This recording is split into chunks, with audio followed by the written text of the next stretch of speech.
బుచ్చిబాబు గారు, మీరు చూడ్డానికి ఇంత సైలెంట్గా ఉంటారు, కానీ సెట్స్లో ఇంత మంచి యాక్టర్స్ని, ఇంత పెద్ద యాక్టర్స్ని పెట్టుకొని ఎలా డీల్ చేయగలుగుతున్నారు? ఎలా ఉంటారు? ఎలా మేనేజ్ చేయగలుగుతున్నారు? ఈ టెన్షన్ అండి, అంతే, ఇంకేముంటుంది, మామూలు చేసుకుంటాం. బేసిక్గా ఆన్ సెట్స్లో కూడా వర్క్ చేసేటప్పుడు ఇలానే ఉంటారా మీరు? ఇక్కడ అంతేండి, అక్కడ అంతేండి. సుకుమార్ గారిని అడగాలి సార్, ఇలానే ఉంటారా ఆయన సెట్స్లో కూడా, వర్క్ చేసేటప్పుడు కూడా ఇంతే వినయంగా? మైక్ మైక్ సార్ అలాగే చెప్పండి, ఇలాగ ఉంటానని.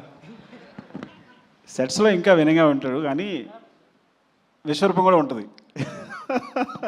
బికాజ్ ఒక డైరెక్టర్కి అంత కమాండ్ ఉంటే కానీ చేయలేరు కదా. So there are two sides.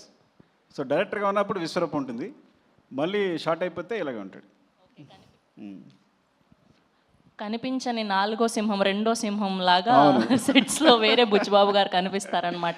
Okay, so ఈ వేదికగా రామ్ చరణ్ గారి ఫ్యాన్స్కి ఏమైనా చెప్పాలి అనుకుంటున్నారా? చరణ్ సార్ని దీంట్లో పెద్ద క్యారెక్టర్లో చరణ్ సార్ని మర్చిపోవడం అంత ఈజీ కదండి. చాలా అంటే చాలా మీరు ఇష్టపడిపోతారు పెద్ద క్యారెక్టర్ని.